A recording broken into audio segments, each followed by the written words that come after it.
What are they doing? You're putting that tank down into that hole. Since we don't have access to city sewer out here, we had to install our own wastewater treatment system. This is an aerobic septic system. It uses this large 1,500-gallon tank. It has 3 separate 500-gallon tanks inside of it. There is a pump that pumps fresh air into the tank so that aerobic bacteria can break down the waste before it gets sprayed back out into the yard. I know it seems kind of gross, but they are completely safe and they're treated with chlorine before being sprayed back in the yard as another safety measure. We couldn't use a traditional system because of our proximity to the lake and also the steepness of our lot.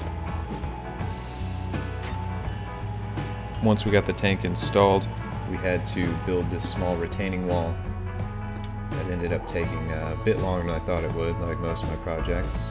But it turned out really nice, and it'll keep the dirt from eroding from around the tank.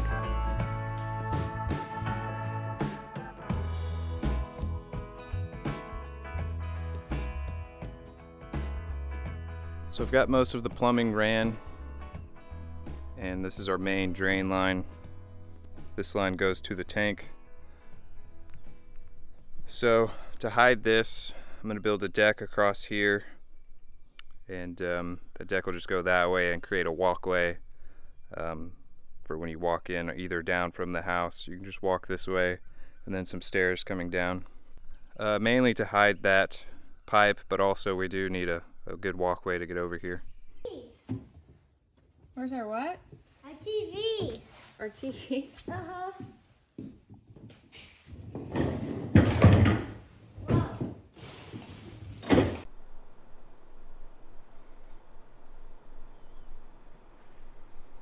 I'm working on finishing up the first coat.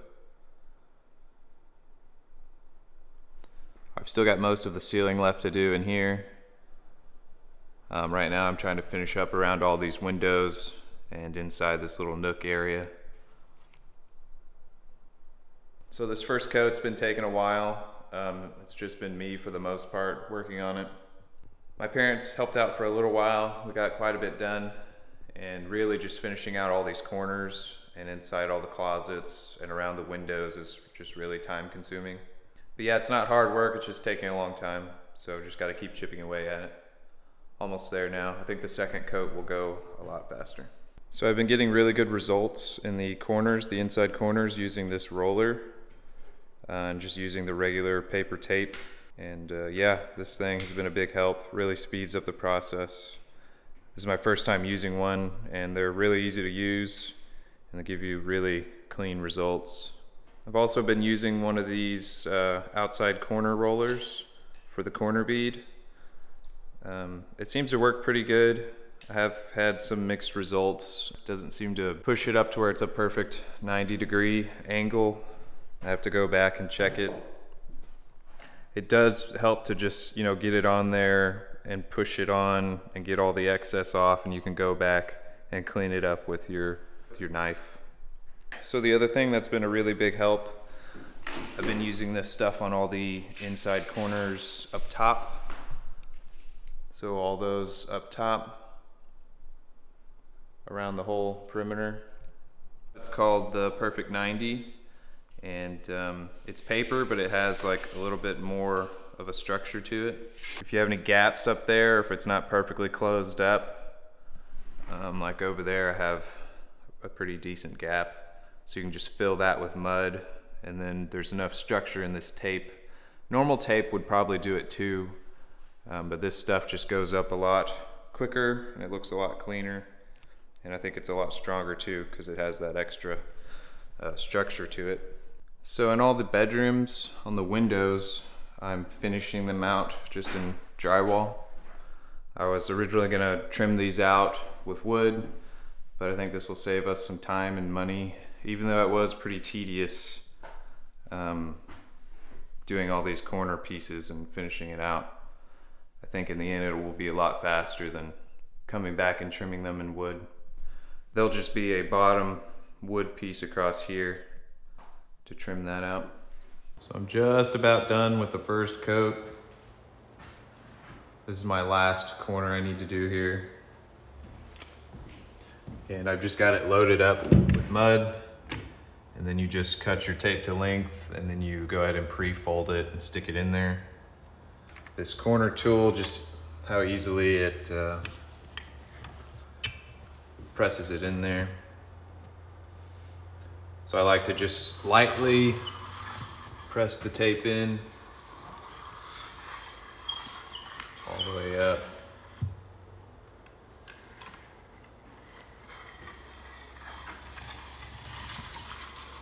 And all the way down. And then now that that's done, you can go back, and I like to start in the middle, and you can put quite a bit of pressure.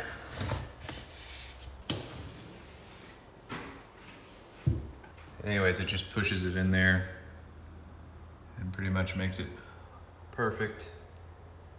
And now that that's done, you basically just have to come back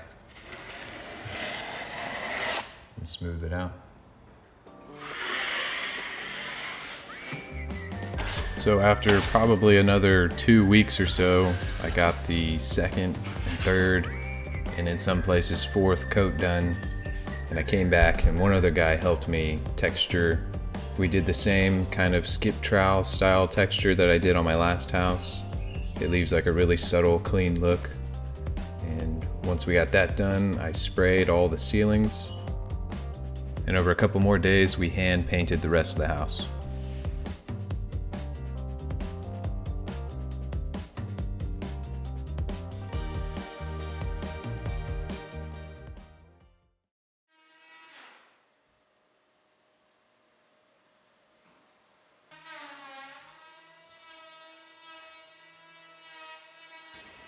So we are prepping to install the wood floor. I decided to go ahead and rent a floor sander. These floors were in pretty rough shape just because they sat out in the weather for a long time, and also they got really messy from all the drywall, and so there's a lot of drywall mud, dust, a little bit of paint. So yeah, I just decided to go ahead and rent a sander and just kind of sand the whole area. I'm installing engineered hardwood flooring, and I'm going to do the glue assist method where you do a bead of caulk on the back of each board, and you glue it and staple it down. So since I'm gluing it, I wanted it to be really clean, and this is also picking up a lot of the dust and stuff. I rented this one from Home Depot. They call it a floor buffer. Takes a square sanding pad, and it has this kind of Brillo pad in between. Gives it some cushion. The only thing I found is that the adhesive that this sticks to this pad with is crap, and after it gets a little bit of dust on it, the pads just fall off. And I only bought 2 pads, so I'm using some zip tape, and that's seeming to work pretty good. So yeah, you can kind of see the difference there. Pretty big difference from the sanded versus not sanded. We also went through and hit all the seams where they kind of swelled up at the edges with the planer. So yeah, just finishing this up, and then we should be ready to start installing the hardwood floors. And after about a day of prepping the floors, we were able to start installing them. I really like using this method. It made it go a lot faster, and we were able to install all of the flooring in about a day and a half. And so far, we're really pleased with how it turned out. We don't have any creaks or squeaks, so we're happy.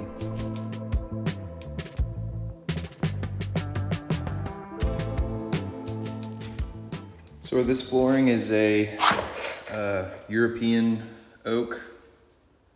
This is more of like a natural color. A lot of times the European oak has more of like a gray finish, but we found this more natural looking color, which we wanted.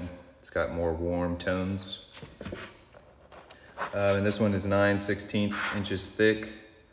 It's got a solid plywood core, and the wear layer on this is 4 millimeters, so it's pretty thick of actual oak on there. So this could be refinished 2 or 3 times down the road. Hey, what's up guys? I just wanted to give everyone a quick real-time update.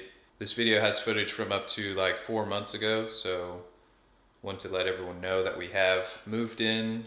The inside is pretty much done. We still have some small stuff to do, like a backsplash you can see here, and got to paint some trim in a few spots, but for the most part it's done.